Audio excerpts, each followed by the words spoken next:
handphone untuk sementara waktu HP-nya dinonaktifkan. Kemudian yang kedua, mohon kepada sidang jemaah untuk dapat mengedarkan tabungan amal terlebih dahulu. Kemudian yang ketiga, hasil temuan amal malam keempat Ramadan, yakni sebesar Rp450.000. Kemudian tata laksana yang menjadi sebagai imam pada malam hari ini yakni Ustadz Taufikur Rahman LC, sedangkan penceramah Ustadz Muhammad Mulsim MA. Kepada Ustadz disilakan.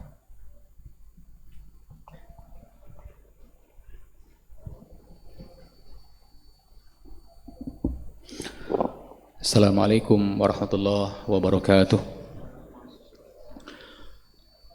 Alhamdulillahirabbil alamin, wassalatu wassalamu ala asyrafil anbiya'i wal mursalin wa ala alihi wa sahbihi wa man tabi'ahum bi ihsan ila yaumiddin. Amma ba'd. Kaum muslimin dan muslimat jamaah salat Isya dan tarawih yang rahmati Allah, alhamdulillah bersyukur kita kepada Allah tabaraka wa taala. Malam hari ini kita sudah memasuki malam kelima Ramadan. Kita berdoa kepada Allah, semoga Allah menerima seluruh amalan-amalan yang telah kita lakukan, dan kita juga berdoa kepada Allah agar Allah terus memberikan kepada kita kekuatan dan keistiqomahan untuk bisa mengisi hari-hari ke depan dengan berbagai macam ketaatan kepada Allah tabaraka wa taala. Jemaah salat tarawih yang dirahmati Allah tabaraka wa taala, Allah tabaraka wa taala di dalam surat Al-Baqarah ayat 186 berfirman, wa idza sa'alaka ibadi anni fa inni qarib ujibu da'watad da'i idza da'an falyastajibu li wal yu'minu bi la'allahum yarshudun. Yang artinya adalah kata Allah, wahai Muhammad, jika wa idza sa'alaka ibadi anni, hambaku bertanya kepadamu tentang aku, maka kata Allah, fa inni qarib, ya, maka sesungguhnya aku ini ya dekat. Jadi Allah itu dekat ya dengan hambanya, tapi tentunya bukan dekat dengan zatnya, ya, karena Allah ya, di atas langit, ya. Maka dekat yang dimaksud di sini adalah dekat dengan pengetahuannya, dekat dengan kasih sayangnya. Selanjutnya kata Allah, ya, ujibu da'watad da'i idza da'an. Dan di antara bentuk kedekatan Allah itu adalah Allah mengabulkan ya, doa-doa orang yang berdoa atau meminta kepada Allah. Selanjutnya kata Allah, falyastajibuli, ya, agar aku penuhi doa-doa mereka, kata Allah, hendaklah mereka ya mematuhiku. Bagaimana mematuhi Allah? Dengan mengerjakan perintah-perintah Allah dan meninggalkan larangan-larangan Allah. Wal yu'minu bi, dan hendaklah mereka ya beriman, ya, yakin bahwa ketika mereka berdoa maka Allah akan mengabulkan doanya. La'allahum yarshudun, sehingga atau mudah-mudahan mereka tetap berada di atas ya petunjuk Allah tabaraka wa taala. Jemaah salat tarawih yang rahmati Allah, ya, Al-Baqarah 186 ini adalah berada di kumpulan ya ayat-ayat yang berbicara tentang puasa. Kalau kita lihat Al-Baqarah 183 sampai dengan 187, maka ayat-ayat ini cerita tentang puasa Ramadan yang kita sekarang sedang berada di dalamnya. Tapi kenapa sebelum ayat 187 ya, di 186 Allah memasukkan ayat tentang doa? Maka kata para ulama kita, para mufassirin, termasuk Al-Imam Ibnu Katsir, kata beliau, maka Al-Baqarah 186 ini menunjukkan ada hubungan yang sangat erat antara ibadah puasa dengan berdoa.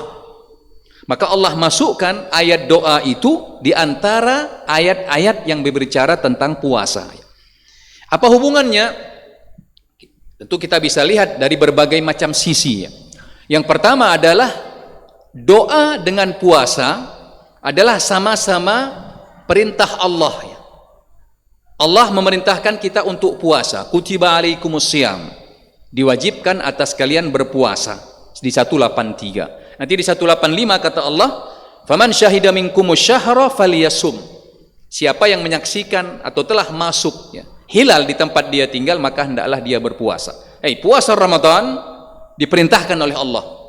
Begitu juga berdoa itu juga diperintahkan oleh Allah tabaraka wa taala. Sebagaimana kita lihat nanti di surat Ghafir ayat 60 Wa qala rabbukum ud'uni. Kata Allah, Rabb kalian itu berfirman, memerintahkan kepada hambanya, apa perintahnya? Ud'uni. Kata Allah, minta kepadaku. Maka di antara hubungan puasa dengan doa itu adalah kedua ibadah ini sama-sama perintah dari Allah tabaraka wa taala. Sebagaimana puasa itu perintah Allah, berdoa juga perintah Allah. Yang kedua, tentunya ibadah puasa itu merupakan ibadah. Begitu juga doa.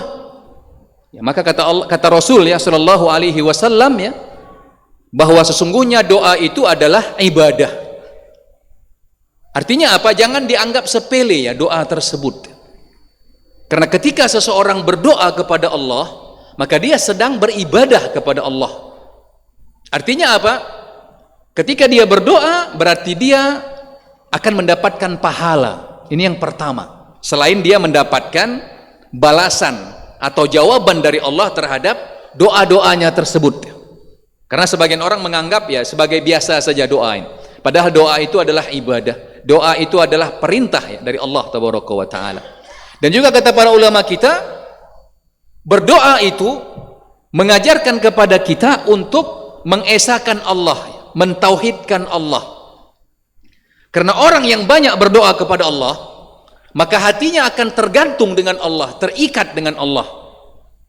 Berbeda dengan orang yang jarang berdoa atau malas berdoa kepada Allah, maka hatinya akan mencari tempat lain kemana dia curhat, kemana dia minta bantuan. Karena manusia tidak akan mungkin bisa menyelesaikan masalahnya sendiri. Maka kalau dia tidak menggantungkan hatinya kepada Allah, dia tidak mau berdoa kepada Allah, maka hatinya ini akan mencari tempat gantungan lain, tempat curhatan lain. Bisa saja curhatannya itu kepada manusia atau kepada hal-hal yang lain. Ada sebagian orang justru curhatannya kepada siapa? Kepada para dukun, kepada jimat, kepada jin dan seterusnya.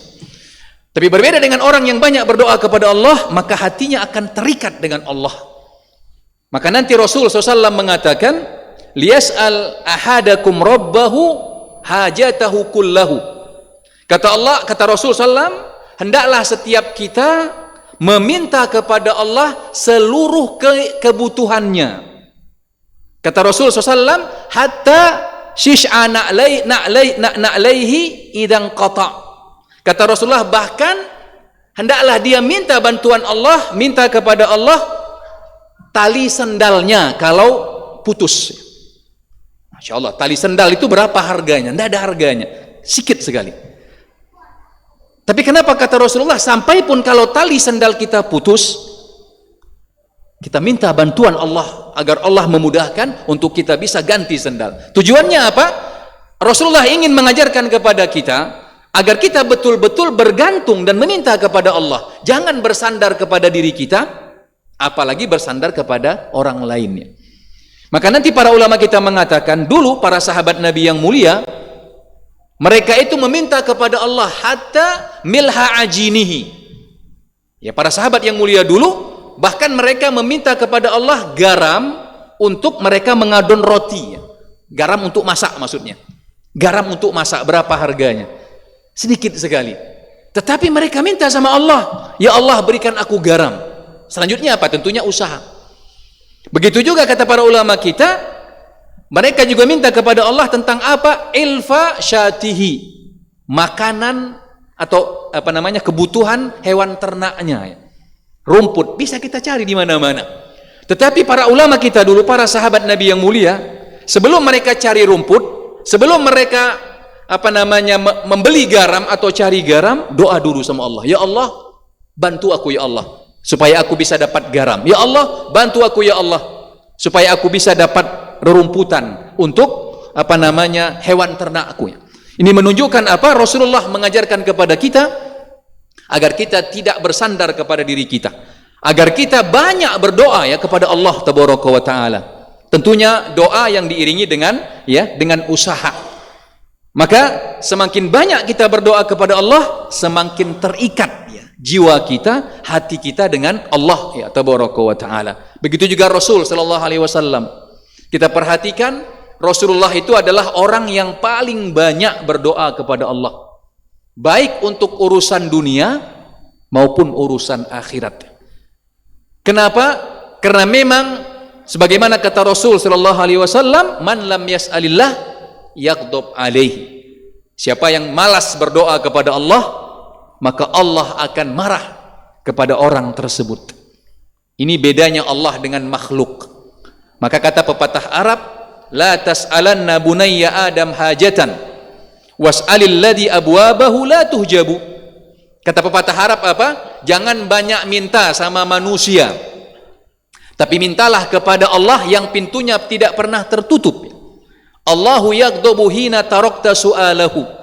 Allah itu marah kalau kita meninggalkan berdoa kepada Allah. Wa bunayya Adam yaghdabu hina yus'alu. Tapi berbeda dengan manusia, manusia akan marah ketika kita akan banyak meminta kepadanya. Allah tidak. Allah sangat senang ketika kita banyak meminta kepada Allah. Bahkan Allah marah kalau kita tidak meminta kepada Allah. Dan juga orang yang malas berdoa itu, kata Allah tabaraka wa taala, wa qala rabbukum ud'uni astajib lakum innal ladzina yastakbirun. Kata Allah, orang yang malas berdoa itu adalah orang yang sombong. Orang yang malas berdoa kepada Allah itu orang yang sombong. Kenapa sombong? Karena orang yang tidak mau berdoa kepada Allah, seakan-akan dia mengatakan saya tidak butuh Allah, saya tidak butuh orang lain ya. Karena orang yang sombong itu adalah orang yang merasa dia tidak butuh siapa-siapa ya. Saya punya kendaraan, saya punya uang, saya punya kerja, saya punya semua. Maka kadang-kadang orang di antara ciri orang sombong itu seperti itu, merasa dia tidak butuh kepada orang lain, tidak butuh kepada siapa-siapa. Padahal siapa kita yang bisa hidup? Yang pertama, tanpa bantuan Allah. Yang kedua, siapa yang bisa kita bisa hidup tanpa bantuan manusia yang lain? Enggak ada. Bahkan Rasul SAW dalam satu doanya, apa kata Rasulullah? Wala takilni ila nafsi tarfata ainin. Ya Allah, jangan engkau tinggalkan aku meskipun sekejap mata. Rasul sallallahu alaihi wasallam sadar bahwa dia tidak bisa melakukan apa-apa tanpa bantuan Allah tabaraka wa taala. Oleh sebab itu, agar kita tidak menjadi orang yang sombong, maka mari kita memperbanyak doa kepada Allah tabaraka wa taala. Dan kalau kita hubungkan dengan bulan Ramadan ini, maka minimal ada 3 tempat yang sangat-sangat luar biasa di mana doa kita lebih kemungkinan besar akan dikabulkan oleh Allah tabaraka wa taala. Yang pertama adalah ketika waktu sahur.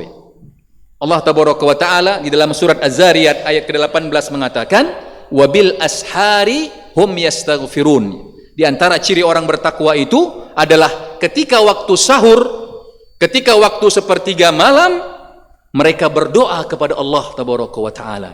Sepertiga malam itu kira-kira 3 atau 4 jam ya sebelum masuk waktu sholat subuh.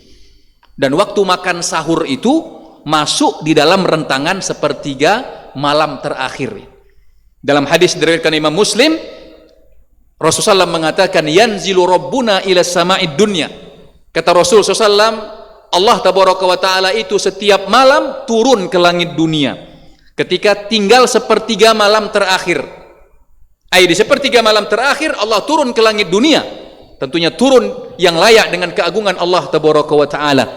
Selanjutnya Allah mengatakan, man yad'uni fa astajibulah. Siapa di antara hambaku, kata Allah, yang berdoa meminta kepadaku, maka aku akan kabulkan permintaannya. Man yas'aluni fa'u'tiyah. Siapa yang meminta kepadaku, maka aku akan kasih. Wa man yastaghfiruli fa'aghfirulah. dan siapa yang mau beristighfar kepadaku, kata Allah, di sepertiga malam terakhir, maka aku akan mengampuni dosa-dosanya. Waktu sahur adalah di antara waktu yang sangat baik untuk kita gunakan untuk berdoa kepada Allah Tabaraka wa Ta'ala. Maka mari kita manfaatkan waktu sahur tersebut. Selain kita makan sahur, bangun, sisakan sedikit waktu untuk berdoa kepada Allah, minta bantuan Allah, minta hajat-hajat kita, baik berkaitan dengan dunia, apalagi hajat-hajat kita berkaitan dengan akhirat. Yang kedua, waktu juga yang sangat baik untuk kita lakukan berdoa adalah ketika kita sedang berpuasa. Kata Rasul SAW dalam hadis diriwayatkan oleh Imam Tirmidzi, ada 3 kelompok manusia yang doanya tidak akan ditolak oleh Allah, kata Rasul SAW. Di antaranya adalah imam yang adil, yang kedua doa orang yang terzolimi, dan yang ketiga kata Rasulullah, doa orang yang berpuasa sampai dia berbuka. Jadi selama kita berpuasa itu adalah waktu yang sangat baik kita untuk berdoa, minta kepada Allah, minta bantuan Allah seluruh hajat kita, baik urusan dunia maupun di akhirat kita.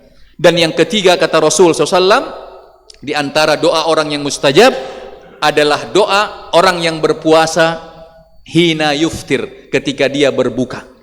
Ya, ketika kita berbuka puasa, masuk waktu sholat maghrib, baca bismillah, ya, selanjutnya minumlah beberapa teguk air, makan beberapa kurma atau makanan-makanan ringan, selanjutnya sisakan sedikit waktu untuk kita berdoa kepada Allah Tabaraka wa Ta'ala. Itu di antara waktu yang mustajab.